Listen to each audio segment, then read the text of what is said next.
Hello everyone, stay with Naim YouTube channel এবং Facebook page থেকে আপনাদের সবাইকে আবারও স্বাগতম। আমি ফিদে মাস্টার নাইম হক।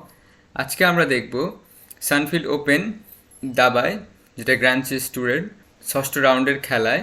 আজকে কিছুক্ষণ আগে খেলাটা শেষ হয়েছে। তো ফেবিয়ানো কারুয়ানা, আমেরিকার গ্র্যান্ডমাস্টার, তো উনি হারিয়ে দিয়েছেন রাশিয়ার গ্র্যান্ডমাস্টার, যে ওয়ার্ল্ড কাপের চ্যালেঞ্জার ছিল, নেপোমেনিয়াচি। তাকে এক পতিত চালে হারিয়ে দিয়েছে কালো গুটি নিয়ে। ওকে, আমরা গেমটা দেখি। E4, C5, knight F3, G6, D4, CD4, knight takes, bishop G7। So accelerated dragon, so dragon আর এক্সেলারেটেড ড্রাগনের মধ্যে একটু পার্থক্য আছে, যেটা হচ্ছে এক্সেলারেটেড ড্রাগন তো D6 করে খেলে, আর এক্সেলারেটেড ড্রাগনে হচ্ছে D5ও খেলে, এর জন্য আর কি। বাট এটা ট্রান্সপোজ করে ড্রাগনের মেন লাইনে চলে আসছে। So night C3, night C6, bishop E3, night F6, bishop C4। এটা ড্রাগনের ওয়ান অফ দ্য বেস্ট একটা লাইন বোথ সাইডের জন্যই, কারণ লাইক এটা হোয়াইটের জন্য একটু স্লাইড বেটার, কারণ হোয়াইট এটা মানে যে D5টা প্ল্যানটা করে, এই লাইনে D5টা খেলতে পারে না নর্মালি। সো এর জন্য আসলে এই লাইনটার জন্যই ব্ল্যাকটা আসলে এই ওপেনিংটা খুব একটা বেশি খেলে না এখন। তো castling, bishop B3। So bishop B3-র পর এখানে কিন্তু ব্ল্যাক আপনার নাইট A5 খেলতে পারে না, এটি ব্লান্ডার। সো আপনারা দেখতে পারেন একটা গেম, ফিশার একটা বিখ্যাত গেম আছে। সো নাইট A5-এর পর অপোনেন্টকে কয়েক চাল হারিয়ে দিয়েছে অপর একটা গ্র্যান্ডমাস্টারকে। Okay, bishop B3, D6, F3, queen A5। So queen A5 খুবই কম খেলা হয়েছে, মানে খুবই কম গেম খেলা হয়েছে, প্রায় 80টার মতো ডাটাবেজে গেম আছে। Queen D3। ওকে, কুইন D3, এগুলো সবই ইঞ্জিনের বেস্ট মুভ।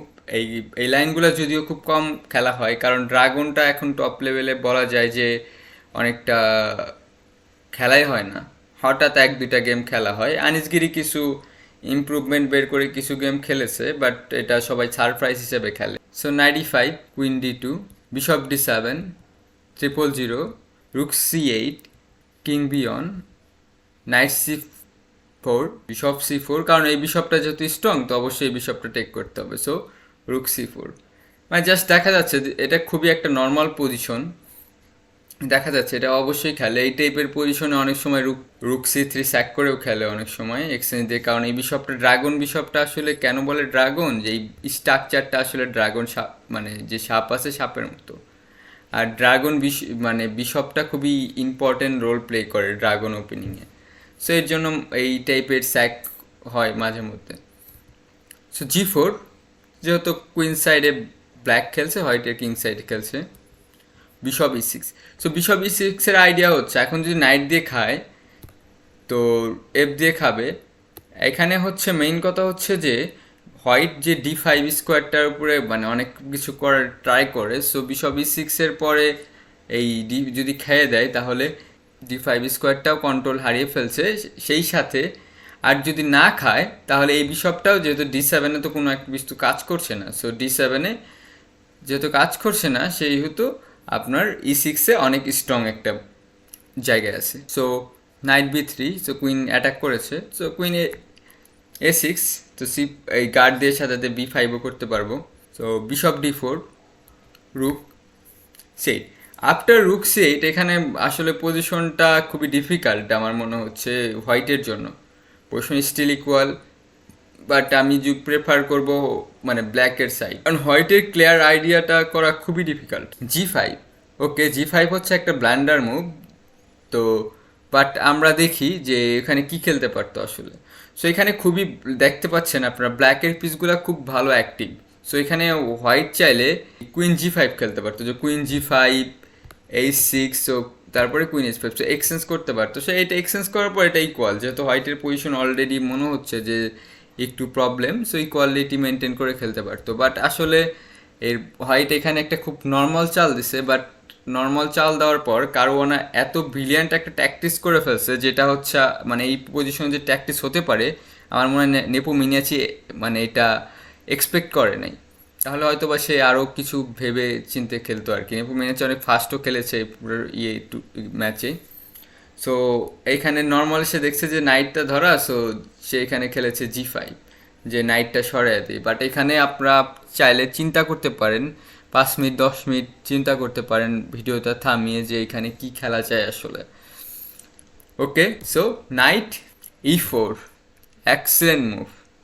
আপনার নাইট E4-এর পর গেম জাস্ট লস। সো এটা চালটা মিস করে স্বাভাবিক। সো দেখি নাইট E4-এর পর গেমে করেছে F takes E4।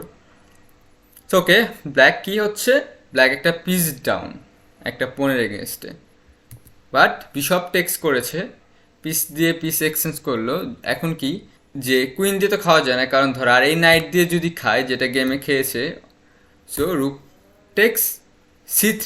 ওকে, রুক টেক্স C3-র পর এখন বিষয়টা হয়েছে, রুক টেক্স C3-র পর হচ্ছে পন দিয়ে এটা খেতে পারে না, পন দিয়ে জাস্ট খেলে কুইন টেক্স কিং টেক্স, এখানে মেট হয়ে যাচ্ছে।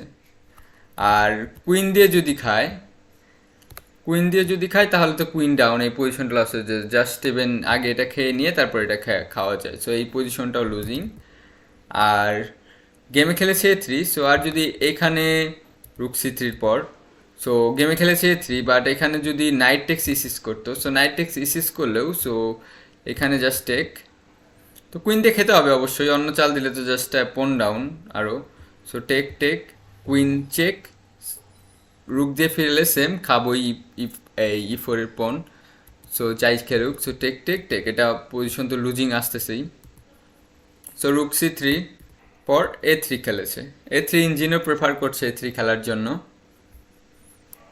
সো কুইন C4 আবার একটা ভালো চাল, কারণ হচ্ছে কুইন C4 আইডিয়া হচ্ছে জাস্ট কুইন A2 চেক দিবে, স্টিল খেতে পারে না, কারণ এখন পন দিয়ে খেলে তো সেম পজিশন আসছে, আর কুইন দিয়ে খেলে যখন এই মানে কুইন দিয়ে যদি খায় তাহলে তো আবার এই যে চেক দিয়ে আবার কুইন খেয়ে ফেলবে, সো এটাও তো লুজিং হয়ে যাচ্ছে।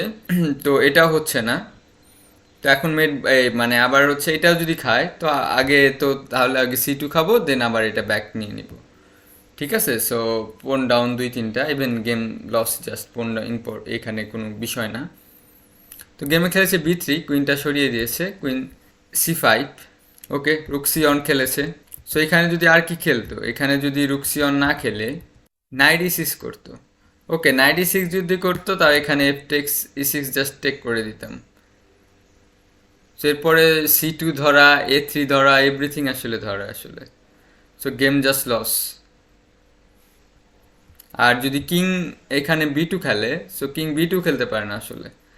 সো কিং B2 কেন খেলতে পারে না আপনারা এখানে চিন্তা করতে পারেন, কুইন B2 করলে বিশপ টেক্স B3। ওকে, এখন যদি নাইট দিয়ে খায় তাহলে সিম্পল এই জাস্ট C2 খেয়ে দিব, আর যদি পোন দিয়ে খায় তাহলে E5। সো এই নাইটটা সরাইতে পারে না, কারণ নাইটটা সরাইলে সো নাইট আমি রিগেইন করে নিব, এরপরে যে পজিশন এটা মেট হয়ে যাচ্ছে পরে 2-3 চাল পরে। সো এটা আসলে হয় না, সো এখানে এটাও খাওয়া যায় না, সো এর জন্য রুকসি অন খেলেছে, পোনটা দিয়ে A3 পোনটাও দিয়ে দিছে, সো A3 পোনটা বাঁচানোর কোনো ওয়ে নেই আসলে। সো কুইন টেক্স, তো H4, রুক C5। সো রুক C5 হচ্ছে রুকটা প্রয়োজন পড়লে যাতে A5-এ আনা যায় সেই জন্য আসলে খেলেছে। তো এখানে খেলেছে রুক C1, এরপরে খেলেছে আপনার বিশপ B3। সো বিশপ B3-র পর আসলে রিজাইন দিয়ে দিয়েছে নেপোমিনিয়াচি, বাট আমি দেখি বিশপ B3-র পর কেন রিজাইন দিয়েছে। সো এখানে যদি পোন দিয়ে টেক করে, পোন দিয়ে টেক করলে রুক টেক্স, সো অনলি মুভ খেয়ে দিতে হবে, খেলে কুইন দিয়ে এখানে ফেরানো, এখানে গেলে রুক দিয়ে চেক, সো এখানে জাস্ট মেট হয়ে যাচ্ছে। আর যদি নাইট দিয়ে ডিরেক্ট খায় তো সেম বিষয়, পজিশন আগের মানে সেম, যেহেতু আমি এক্সচেঞ্জ স্যাক করে দিব, সো আগের পজিশনই আসতেছে। সো এটা তো আমরা যেটা দেখলাম সেমই আসতেছে, সো এর জন্য নেপোমিনিয়াচি রিজাইন দিয়েছে।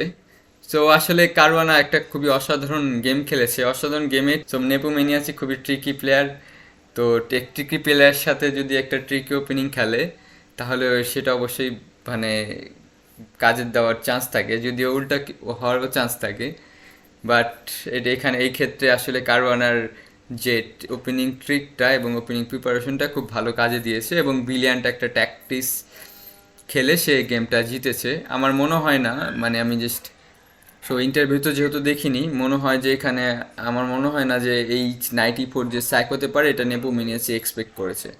ওকে, সো আপনাদের সবাই গেম কেমন লাগলো আপনারা সবাই কমেন্ট করে জানাতে পারেন, এবং যারা আমার ইউটিউব চ্যানেল নতুন তারা আমার ইউটিউব চ্যানেলটি সাবস্ক্রাইব করুন, এবং যারা ফেসবুক পেজে নতুন তারা ফেসবুক পেজে ফলো দিয়ে সাথে থাকবেন। সবাইকে ধন্যবাদ।